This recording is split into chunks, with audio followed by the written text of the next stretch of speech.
And tonight on our Great American panel, he is a former Deputy Assistant Secretary of State, Fox News contributor, USA Today columnist. I got a present for you in a minute. Bob Beckel is here. She was the National Press Secretary for Mike Huckabee's presidential campaign. Alice Stewart, once again, is with us. Good to see you. And he is a Republican, Texas Congressman. The one and only Louis Gohmert is here. Louis, how are you, buddy? Great to be with you. Good to see you. Maybe you want to present this to Bob. Congresswoman Michelle Bachmann was just here. Give the money back to Bob with love, Michelle Bachmann. Right there. She signed it for you. I'm honored. I really am. I'm just moved to tears.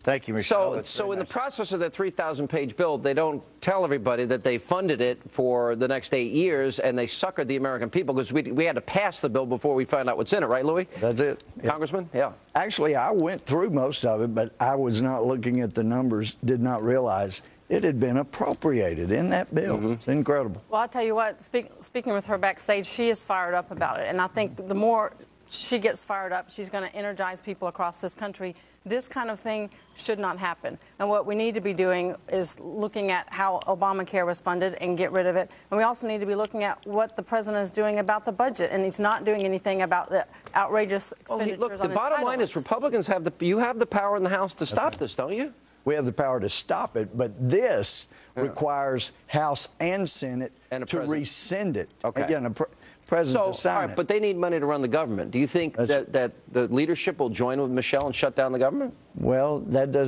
nobody on our side really wants to shut down the government, but this is so important. Look at him smirking. This is so important.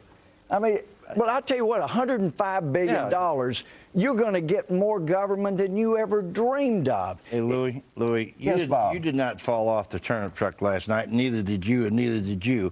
They appropriate money and authorization bills all the time in Congress. It's been going on for 30 years. And the fact of the matter is this $105 million includes, among other things, helping sick children at their homes. Home health care. But that's the problem. Creation. Okay, so we need this to is as usual. This is Go ahead. Go ahead. Finish your thought. Stop being a cry. Come on. I'm not being a crybaby. Let me put it this way. I'll end my part of this discussion with this. It's the law of the land. Live with it. No, it's going to be repealed because all those things you're talking about, those are nice, but we need to make tough decisions on how we should spend our money, and those are just simply not sustainable, and we need to make sure that the administration looks at all the entitlement spending and cut that out. Let me run a tape. Ohio Senator Sherrod Brown comparing Republicans challenging unions to Hitler and Stalin. Roll the tape. I look back in history, in some of the worst governments we've ever had. You know that one of the first things they did? They went after the trade unions. Hitler didn't want unions. Stalin didn't want unions. Mubarak didn't want independent unions. These autocrats in history don't want independent unions. I'm not comparing what's happening to the workers in Madison or in Columbus to Hitler and Stalin, but I am saying that history teaches us that unions are a very positive force in society that creates a middle class and that protects our freedom. Why did these analogies keep coming up? Well, first of all, he did not compare Republicans with Hitler and stuff. Well, you say kind of did. I look back in history and some of the worst governments we had. Stalin didn't want unions. Mubarak didn't want Hitler. Didn't want unions. It would behoove everybody not to go back historically and look at certain figures. Although I will say this about the governor of Wisconsin: the last person that took collective bargaining away was Karl Marx. I won't call him a Marxist. FDR didn't want it for you. No, wait a second. That's wrong. Not for government. That's all revisionist history. You guys. That's not true. He did not want it for public safety employees who do not have it now. What they have a hard time understanding is they're calling critics of unions and the collective bargaining process, they're calling them Stalin and Hitler. They don't seem to understand unions and collective bargaining. That's not a right. That's a privilege. It's a right. Unions were created to address potential corporate greed because there was a problem. But now in this country, the founders created it such that we, the people, are the government. You don't need a union to be against we, the people. Look, the Constitution guarantees us the right to freedom of assembly. And if we want to assemble together to put our labor on the line and negotiate with the government or a corporation or you or Congress or anybody else, we're going to have the right to do it. It is a right. It is not a privilege. It is a right. And if you all take that right away from us, then you're going to have a real problem on your hands. Constitution says nothing about well, you guys, mandatory Republicans dues. keep assaulting this. You keep assaulting collective bargaining. They're Let's taking let away them our have rights, that freedom. and you're going to pay a big price for Let's it. let the Not a right, unions it's a have the privilege. freedom I to tell you choose what, whether to we'll join let or everyone not. go back to the neutral corners. We'll come back and we'll pick up that debate. More of our Great American Panel next.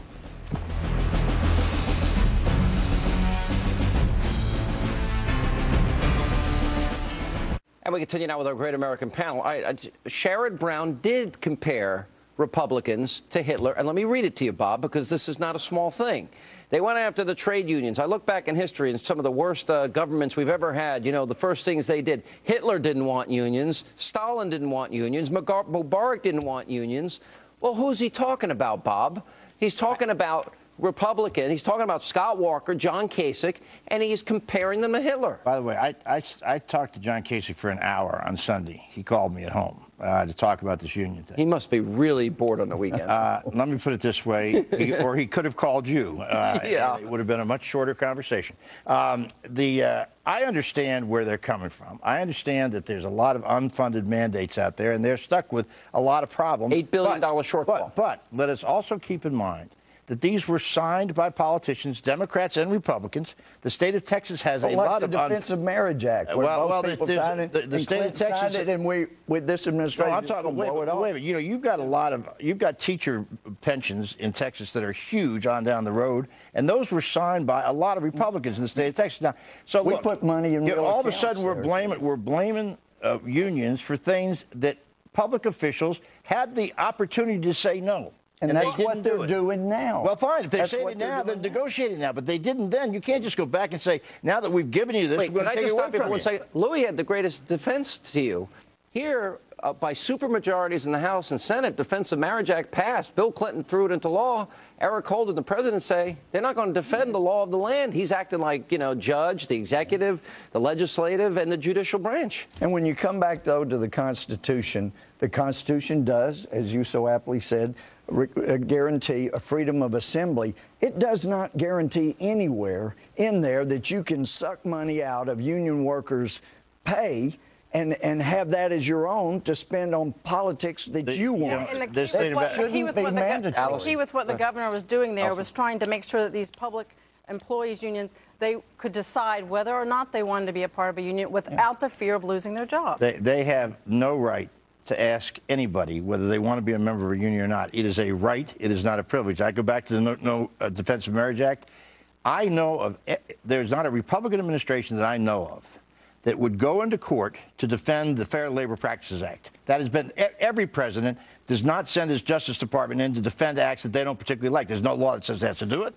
And when they did, they'll go in and talk about Taft-Hartley if you're a Republican, but when you talk about the National Fair Labor Practices Act, which was a Democratic act that established unions, Republican presidents do not go in and defend it. So let's not pick out Obama on this one. I think but Obama said he's not going to uphold the law of the land. No, not uphold the law of the land. He's not going to defend it in court. Let's imagine a President Palin or a President Gingrich or a President Huckabee or Romney, and they decide that they don't think Roe v. Wade should be the law of the land. They don't have to go into court and defend it. So they won't go into court and defend it, but they're going to say that publicly. And you don't think liberals in this country would be screaming with indignation and outrage? Wait a minute, Sean. I do not know a single Democratic or Republican president who ever had his Justice Department defend Roe v. Wade. Well, they defended this for 2 years, by the way. That's the interesting part. Well, Reagan said it well. Government was created to protect us from each other.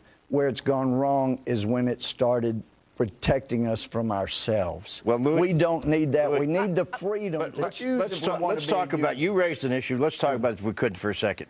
I think both of y'all, the Republicans and Obama, and everybody, that's right. It's being around you, Louis. It's really wearing off on me. But listen, the fact of the matter is that this cutting of $61 billion isn't going to cut it. The Democrats will only go $20 billion. You may have a shutdown in government, but in the end, you're going to have to deal with entitlements. We know that. And why everybody is kicking around the bush on this thing, and the only way it's going to happen is both of them. It's about politics. He's not good. Look, we bet a lot of hay on generalize that. Some of us are ready to deal with all these issues. But he's not addressing entitlements, and the Republicans are standing firm. They do not want to shut down the government. They do want to cut the budget.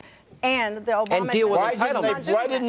Why didn't these freshmen bring out entitlements when they went to $61 billion and took kids off a Head Start. Because this isn't Why their weren't they willing budget. to This is take last Why would the year's president budget. say You can we're still going to cut it. cut? They've been talking and then about add 150 billion. about reforms to Social Security and Medicare We'll and see. Medicaid. We'll That's see what if they come Republicans out with have it. been We'll trying see if to they do. come out with it. Obama will He not gives a listen good to it. speech, I will but bet he you- I will added bet you- money. Bob, Don't why have don't it you get sign away. that and donate it to charity? I certainly will. Hold I it mean, up for everybody. Quick, we only have 6 Yeah, seconds. that's fine. Thank That's you, all the time Michelle. we have left. appreciate Give the it. money back. Greta's up next. We'll see you tomorrow night. Thanks for being with us.